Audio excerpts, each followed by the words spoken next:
What's up, Internet? SB here for the Marduk Report, and today we are continuing our coverage of CES 2020 with Godox. So first up is the S30 Focusing LED lights, and so these lights are maybe about the size of a Nerf mini football.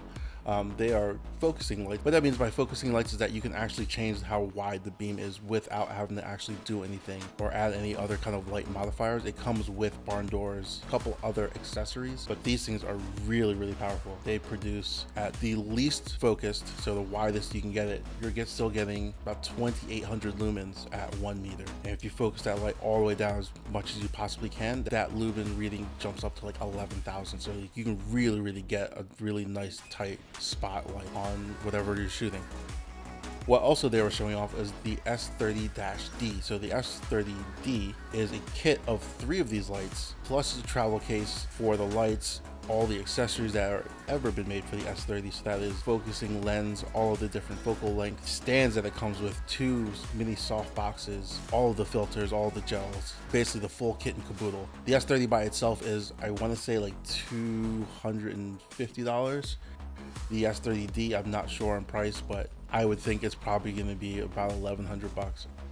The newest product that Godox had brought to CES 2020 is the M1, this little tiny LED light. So this is maybe, I'm going to say 4 by 6 inches. It's a really small LED light, but it is full RGB, built-in power. This has a Type-C port for charging, articulating arm with 3 or 4 quarter 20 mounts on it, so you can really get creative with placement of this light. The really big thing here is that it has 14 different effects that are built into it, and then each effect has a couple of different presets, so you can really get some really interesting kind of effects with this light. And by effects, I don't mean like what you would see in RGB keyboards, like breathing or just like rainbows flying everywhere. I mean practical effects if you're shooting video. So let's say you have a scene where there was a police car and you didn't actually have a police car. It has a preset called Cop Car, and it will flash from blue to red continuously back and forth to make it look like it is the lights on top of a police car. Same thing with a fire truck where it'll flash red and white for like a fire truck driving by. So you just add some sound effects and it'll make it seem like there's a fire truck driving by. Like, it's really interesting. No price point on this or release date, but hopefully it will be soon because it looks like a really nice light.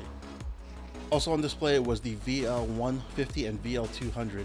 So these are their new video lights that are going to be replacing the SL series. These are the 150 and 200 watt respectively. They've taken after Aperture's design, so they've removed all of the power from the light, so it doesn't need that fan that runs constantly.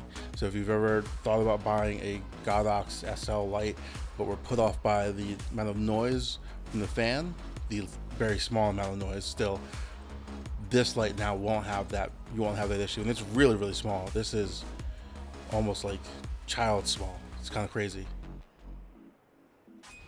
So the last 2 set of LED lights that I saw were actually a new kind of idea that I had never thought about would actually be possible, but it seems like it is. This is the LF308. And this is a bi-color, bi-function LED light. What I mean by bi-function is that not only does it do continuous light, but it has flash sync in it. So you can actually use this as a high-speed flash for your still photography. This is a really small version. This is maybe about 8.5 by 5 inch light. It's pretty small.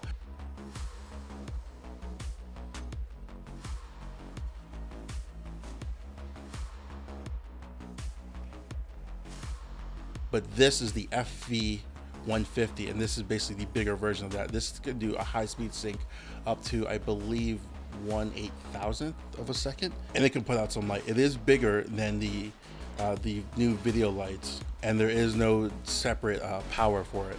So the power is built in just like the old SL lights. It's really amazing, and you can actually get different lighting effects with this as well.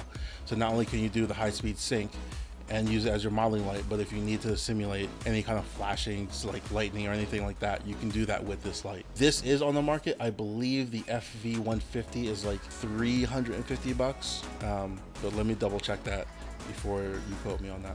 So that was it for Godox at CES 2020. Let me know in the comments what you think was your favorite. For me, it was definitely the M1. I want to see how that can be used in different lighting situations to get creative looks for computer hardware. But I want to hear what you think. Thank you all for watching. Please like, comment, subscribe, share in whichever order you feel like, and I'll catch you in the next one. Deuces.